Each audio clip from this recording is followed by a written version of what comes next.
Welcome consumer, my name is Lauris and you're watching the second video of a two-part video about the Asus Rog GL504G model, formerly known as the Strix SCAR 2 laptop.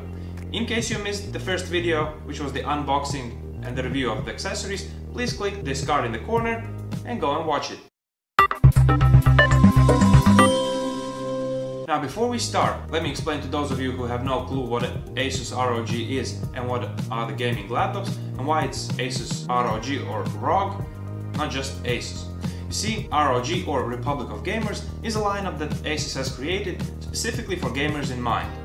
And when we talk about gaming laptops or laptops for gamers, you have to instantly think that the hardware in this laptop is designed for the best performance of games that you can ever get. That means the highest quality settings in video games, the fastest screen and the best frame rate, so that a gamer can actually really fully immerse in the world and see all the beauty that the designers of the game have created. Now about the laptop itself, the previous generation in my opinion had three big flaws. First of all, it was the thermals. People reported that this thing actually overheats so bad that you couldn't even go into lengthy gaming sessions because you physically couldn't touch the keyboard anymore, it just got way too hot. Second complaint was the thick bezels around the screen, and by thick I mean really thick. And the third thing that was, in my opinion, also an overkill was all the design elements that virtually were screaming at you that, hey, I have a gaming laptop, please look and get annoying. Now in this version, it seems like Asus has gotten rid of those things and have produced a really high quality product. Now the design in this thing is a gunmetal brush finish. The top of the lid is aluminium, but the rest of the chassis is plastic. The build quality in this thing is one of the highest level. It's actually built like a brick, I would say. The logo on the machine, once booted up, changes its colors in a rainbow pattern, but that can be changed or disabled in the Asus Aura application. Or a fitting name, don't you think? Anyways, the color options are enough for you to channel your inner rainbow and just let it rip. And let me know down in the comments below if you think a stealthy looking gaming laptop is something you would prefer over a more flashy one. The keyboard on this thing left me with mixed feelings. Now I like these softer keys and how they feel when typing, but what I don't like, and it took me a while to get used to, is the number pad. It just feels like it's cramped, and the keyboard and the arrow key layout is also something to get used to. The key travel is 1.8mm and feels just about right. The keyboard, just like the ROG logo, can be illuminated, sadly only in 4 areas as opposed to some laptops where the keys can be individually lit. To access all these lighting options, you just have to press the ROG button and the dedicated app will open where you can customize all these things and many more. New in this model is this LED stripe.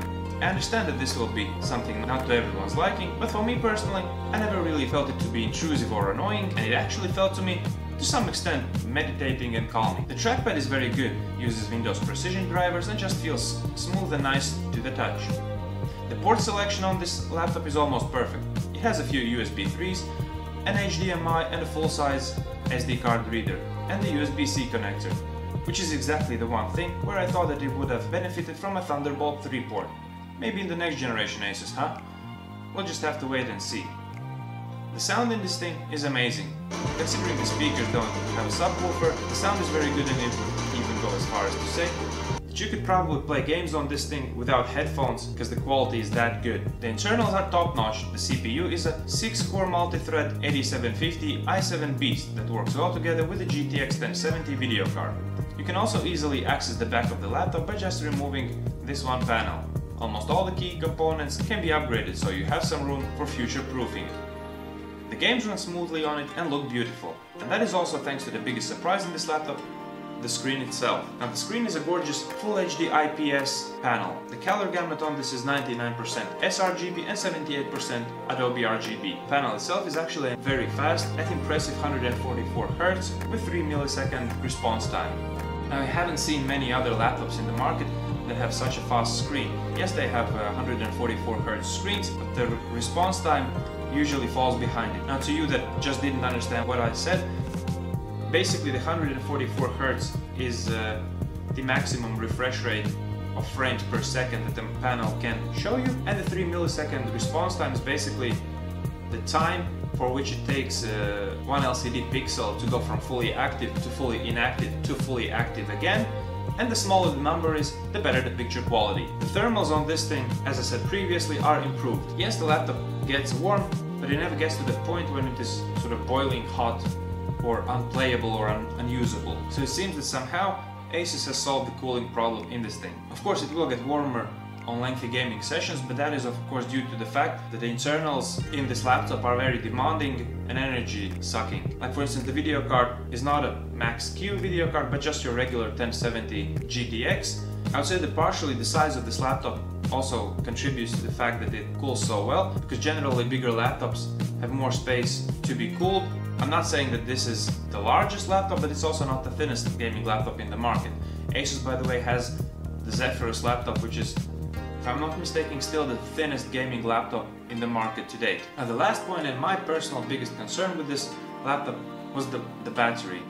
The charging brick that comes with it is actually so big that it kind of hints to you that it is supposed to charge a small nuclear station inside of this laptop, but the battery actually is a meager 64 watt-hour battery, which for me lasted about 3.5 hours at 80% screen brightness, and when I was playing games on this thing, it lasted me around 2 hours. And if you were ever thinking with bringing this laptop out with you and use it as a portable gaming machine, and don't forget to take that brick with you, because you will run out of juice, definitely. Now this laptop also has a smaller brother, the Hero 2, which is similar to the specs. The biggest difference is that the video card in the Hero 2 is 1060, this had 1070 GTX. Overall, I can see why this laptop would be a very compelling purchase to you, because the price of 1900 to 2000 euros is a very competitive one, and compared to similarly spec direct competitors, it is on the cheaper side rather than the more expensive side of laptops. Plus, with all the goodies that you get inside of this thing, you're basically packed with the most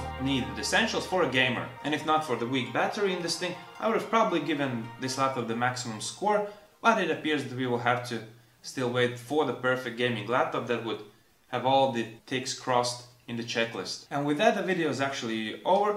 Thanks for watching the video. Thumbs if you liked it, subs if you loved it, and see you in the next one. Goodbye!